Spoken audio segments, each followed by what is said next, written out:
আসসালামু আলাইকুম বন্ধুরা। আজকে আমি আপনাদেরকে শেখাবো ঈমান ও আকায়েদ সম্পর্কে একটা আলোচনা, যেখানে আমিও শিখবো এবং আপনারাও আমার সাথে শিখবেন। তো আজকে আমি আপনাদেরকে যে বই থেকে পড়ে শোনাবো সেই বইটার নাম হচ্ছে হাক্কানি নামাজ ও মাসালা শিক্ষা। এই বইটা আমি শুরু করছি আপনাদের সাথে নিজের ও আপনাদের ইসলামিক শিক্ষার জার্নি। আজকে আমার এই চ্যানেলে এটা প্রথম লং ভিডিও। এই চ্যানেলে এর আগেও আমি অনেক কোরআনের অর্থসহ বাংলা মানে আমি শর্ট ফর্মে আপলোড করেছি, আপনারা চাইলে সেগুলো গিয়ে দেখতে পারেন এবং ইন ফিউচার আমি আরও শর্ট কন্টেন্ট ওই রকমই আপনাদের সাথে শেয়ার করব। তো চলুন, আজকে আমাদের টপিক হচ্ছে ঈমান বা আকায়েদ সম্পর্কে। তো এই বই থেকে আমি আপনাদের সামনে পড়া শুরু করছি, আপনারা মন দিয়ে শুনবেন। জিন এবং মানব জাতিকে আমি কেবলমাত্র ইবাদতের জন্য সৃষ্টি করেছি। তো প্রথমেই আল্লাহ আমাদেরকে এই একটা ঘোষণা দিলেন এবং আমাদেরকে জানিয়ে দিলেন যে জিন এবং মানব জাতিকে আল্লাহ শুধুমাত্র ওনার ইবাদতের জন্য সৃষ্টি করেছেন। ইহাতে বোঝা যায় যে আল্লাহ তাআলার মানব সৃষ্টির রহস্য তথা উদ্দেশ্য এই যে তাহারা তদপ্রতি আস্থাভাজন হয়ে সদা সর্বদা তাহার ইবাদতে রত থাকবে। যেটা আমি আপনাদের বোঝালাম, যে এ থেকে বোঝা যায় যে আল্লাহ আমাদের সৃষ্টির কারণই হচ্ছে ওনার ইবাদত করার জন্য। সেহেতু আল্লাহ তাআলা মানব জাতিকে সর্বশ্রেষ্ঠ নিয়ামত জ্ঞান দান করেছেন, দুনিয়ার শ্রেষ্ঠ মখলুক তথা আশরাফুল মখলুকাত নামে বিভূষিত করেছেন।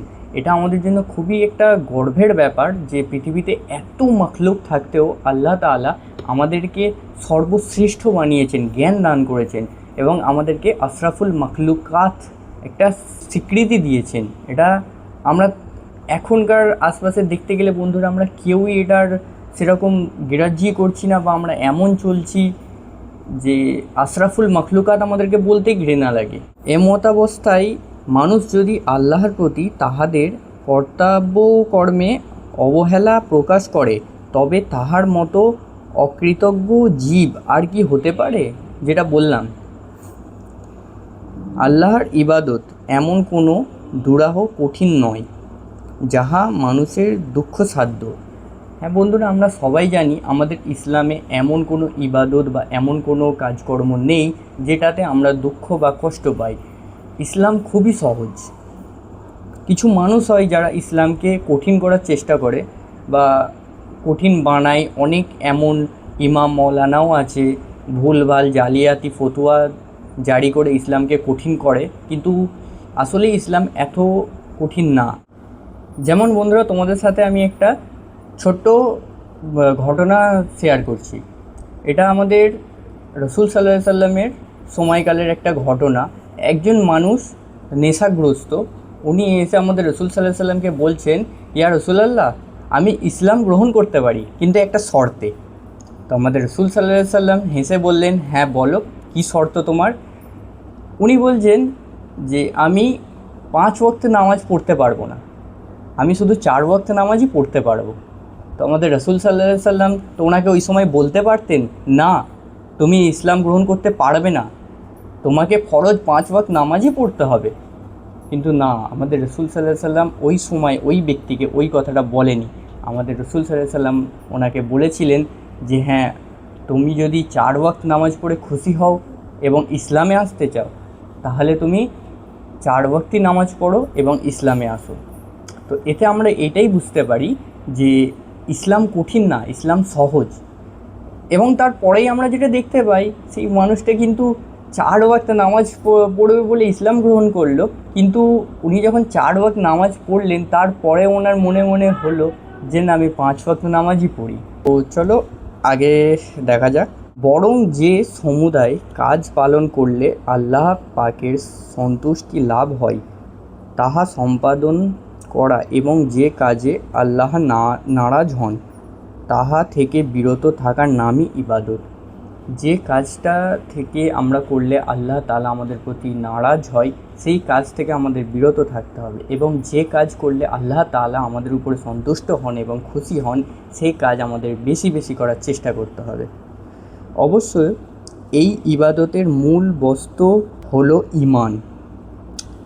কেননা যাহার ইবাদত করা হবে প্রথমেই তদপ্রতি ঈমান বা বিশ্বাস স্থাপন করা একান্ত জরুরি বা মূল বুনিয়াদ। হ্যাঁ বন্ধুরা, আমরা অনেকেই জানি অনেক বেধর্মীর মানুষ মানে নন মুসলিমস অনেক ভালো কাজ করেন, অনেক বড় বড় এনজিও রান করেন, মানে দান করেন অনেক মানুষের কাজকর্মের জন্য। তবে এগুলো ভালো কাজ, কিন্তু ওগুলো অ্যাকচুয়ালি আল্লাহর ইবাদত বলে গণ্য হবে না, কারণ ওনাদের মধ্যে যে মূল বুনিয়াদ সেটাই নেই, সেটা হচ্ছে ঈমান। এবং যে কোনো মানুষের ইবাদতের আগে মূল যে কাজটা হচ্ছে ঈমান আনা। ঈমান যার মধ্যে নেই, সে যতই ইবাদত করুক সেটা আল্লাহর কাছে গ্রহণযোগ্য বলে হবে না। যেহেতু ঈমান ব্যতীত কোনো ইবাদত, আরাধনা, উপাসনা, সেবা, দান, খয়রাত আল্লাহর নিকট মকবুল হয় না, যেটা বললাম। পরকালে মুক্তির কোনো কাজে আসবে না। এবং আমরা জানি যে আমাদের মৃত্যুর পর একটা আমাদের আসল জীবন শুরু হবে, যেখানে আমাদের হিসাব নিকাশ হবে। সেখানে আমরা অনেক গুনাহ করি জীবনে চলাফেরার মধ্যে, আমরা দিন রাত গুনার মধ্যে পড়ে থাকি। তবে আমাদের একটা আশা আছে যে একদিন না একদিন আল্লাহ আমাদের মাফ করবেন, বা ওই দিনই আল্লাহ আমাদের উপরে দয়া করে আমাদেরকে জান্নাত নসিব করাবেন। কিন্তু যাদের মধ্যে ঈমান নেই, তারা যতই দান খয়রাত করুক, যতই উপাসনা আরাধনা করুক, সেটা তাদের ওই পরকালেও নাজাদের কোনো কাজে আসবে না। তো আজকে বন্ধুরা আমরা জানলাম ঈমান বা আকায়েদ।